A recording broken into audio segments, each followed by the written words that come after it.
Hey everybody, welcome back, and it is indeed Star Wars Day, so up front, May the 4th be with you, and just want to get that out of the way. Obviously, I'm a big Star Wars fan. I've mentioned that many times before. Again, I often credit the original Star Wars, A New Hope. When I saw it for the first time when I was really young, it really changed everything. I really sort of credit that as sort of the start of my love of movies and my desire to make them. And obviously, as I've grown up, I just learned to appreciate it on so many more levels, not only what it means to me, but also just as from a storytelling standpoint. And much like for, I think, many of you out there as well, it has a very special meaning for a lot of us. So there's nothing wrong with having a day sort of dedicated to it. Now, it seems like I'm missing something, so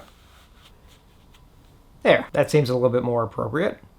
I do have a lot of Star Wars collectibles. Unfortunately, a lot of them are still boxed away, including a bunch of like action figures and things like that, which also makes me question, like, well, if they're boxed away, do I really need them? You know, should I try selling them off? I don't know, because I am obviously sort of attached to them, even on an emotional standpoint. I do have a couple statues and stuff, which some will be seen also in the room tour, but I have so much Star Wars stuff. Like, I mean, like, I think it literally, like, I have like horror stuff and Star Wars stuff. Like, seem to be like my two things there. And as I mentioned before, I do have a lot of Star Wars posters, including one of my most prized ones is an original 1977 Star Wars poster. And one of the advantages of having a sibling who is older is I actually have some really cool Star Wars toys from back then, including some from the original release. And I wasn't even 100% sure I still had them, but what was cool was that during the move, I found them.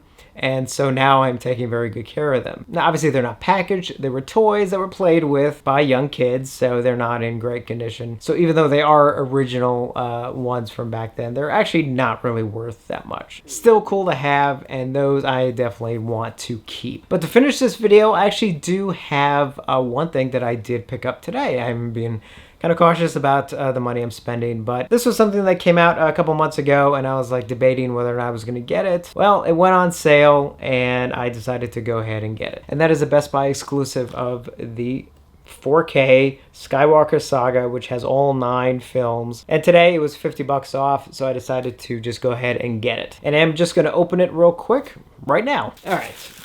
It does have a decent weight to it. What I do actually like about this is actually the height of it. I was kind of worried this was actually going to be a lot taller and might have some problems fitting on one of my shelves. But actually, I think this actually might fit just perfectly. And just real quick, there's the back slip, which you can take off, but it just sort of gives you an idea of what it looks like with all the discs and everything. So you can see, so it kind of opens up like so. It doesn't fully come off, it looks like. So it opens up and then it reveals the center. I'm going to see if I can pull this out somehow. Oh, it actually has a string here to pull. Okay, so here's the inside. Let's get it right on camera. Kind of nice. Looks like it has a really nice indentation.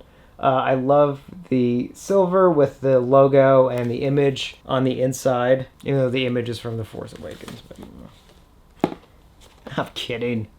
Now, it comes with a sort of pre-printed thing that Mark Hamill wrote, a little kind of love letter, which is nice to have. Would have been cool if it was actually autographed, but I think that probably would have raised the price quite a bit. So basically, as you can tell, this thing opens up. That's kind of a nice inside, as you can tell with the title and the long time ago in a galaxy far away. Unfortunately, even the spine has already kind of given way already. Well, that's pleasant. And then you have the artwork on the inside for each film. For example, like I think I really like the Revenge of the Sith one. I really like. Just love that kind of bold color. You know, here's some nice Ralph McQuarrie artwork from the original Star Wars. You know, this is all like concept artwork that was done for each film. Really great job on that for each film. I actually kind of do like that they did that. For like the bonus discs for each film, we got some behind the scenes photos and everything. That stuff I like. Wouldn't necessarily call this a book. So we're gonna get to the big thing that a lot of people complain about, which is getting the discs out of each section. So if you can see here, the discs are in those little sleeves, which I hate. So we're gonna try and see if I can get this out easily. See, what I hate is you have to slide it. All right, you know what? I'm gonna try and use both hands on this. So I'm gonna lift the top and holy shit. Yeah, people weren't kidding. You really gotta... Oh, that makes me... So, okay. I'm sorry I didn't get that on camera, but... All right, so here's the 4K disc of Phantom Menace that took some doing to get it off out of the damn sleeve. Now shove it back in, hopefully without incident, but I just like, look, see right here, there's like a lot of resistance. Oh man, yeah, this sucks. I'm not happy about this. Oh man, you could just tell these discs are gonna get scratched over time. Hold on a second. I'm gonna jump ahead, get to the more middle one. I'm gonna try and see how some of these. All right, Empire came out a little bit easier, so that's good. All right, Empire going back in was a little bit easier than Phantom Menace. And some of you may be like, yeah, the prequels. Well, you know what? I love the prequels, so that means something to me that I can't get them out too easily. Do you like the back?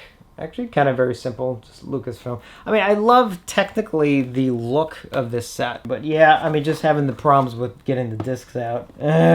So I'm kind of worried because the glue to get this cover off that's here is that sort of rubber glue. Usually this stuff comes right off, but this thing is not moving. I'm afraid it's going to tear off some of this outer cardboard. So man, so yeah, interesting set. I mean, from a collecting standpoint, I'm kind of a sucker, even though I'm not, again, biggest fan of the newer ones, but I'm a little bit of a completist in that regard, so I'm happy to have all 9. And again, they are the 4K releases, which is really awesome. Even though I did hear the transfers were a little mixed, so I don't know. I'll find out. But moving back to the greatness of Star Wars, it means so much to me. I'm happy to celebrate it today. Happy to celebrate it with you guys as well. So definitely let me know if you have any special kind of Star Wars thoughts, memories, memorabilia. And as always, thank you for watching, and I will see you on the next one. And of course, may the 4th be with you.